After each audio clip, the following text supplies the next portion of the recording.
Point area. Michelle Choi joins us live from HPD headquarters with the truly disturbing details. Michelle, police believe drugs played a part in this shooting. Hey, Trayson, they do. They say the shooter is a 15-year-old boy. When officers arrived, they had discovered that he had consumed a large amount of edibles and had a really bad reaction leading, they say, to that violent event. Now, take a look at some scene video from overnight.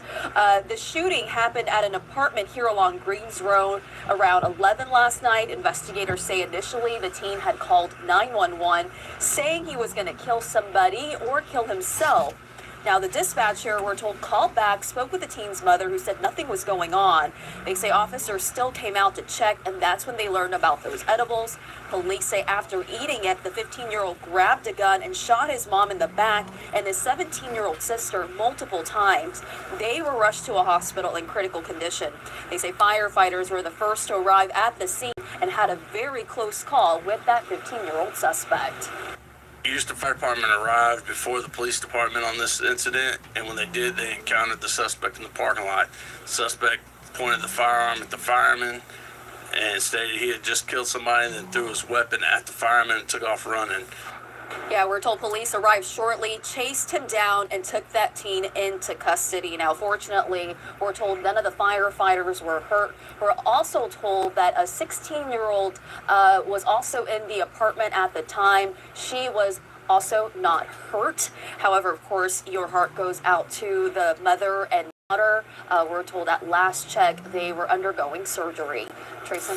Now, as you guys can hear, that's absolutely crazy, and my heart goes out to the mother and the daughter. That's just a wild situation, but I don't want to speculate about what the reason might have been for that incident to take place in the first place, but I do want to react to what other people have to say about the whole thing, because personally, I've never heard of anyone taking any form of herb, whether it's edibles or flower, and having that type of reaction. That's crazy. A lot of people have other types of reactions from other stuff, but not from the herb. So let's just pull up a few reactions and hear what other people have to say about it.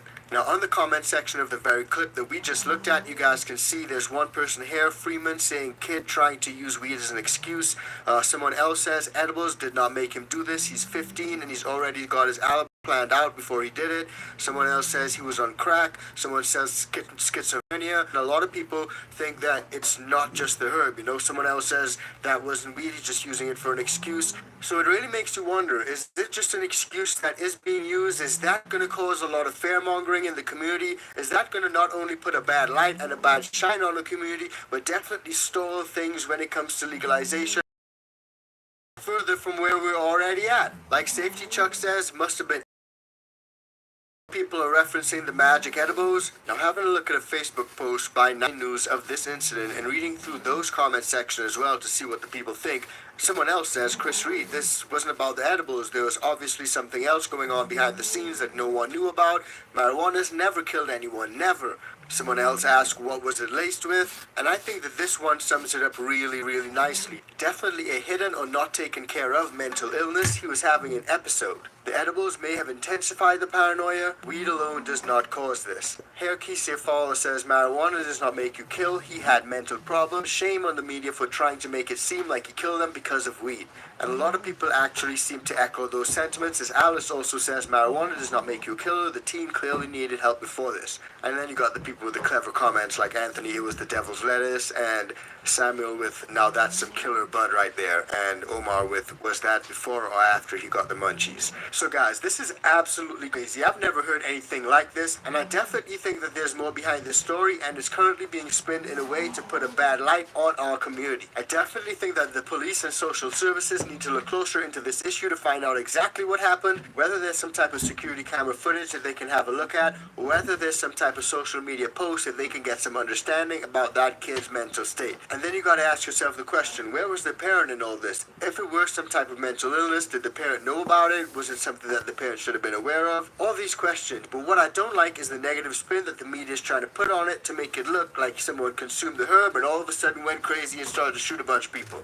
That's absolutely crazy, because we know that that doesn't happen. In fact, a lot of people who are pissed off roll up just to calm down. So I think this is a crazy take, and as OG Colorado Springs meme says, oh please, for the love of the Lord, please don't blame the herb. But let me know what you guys think about all that. This is a crazy story. I want to find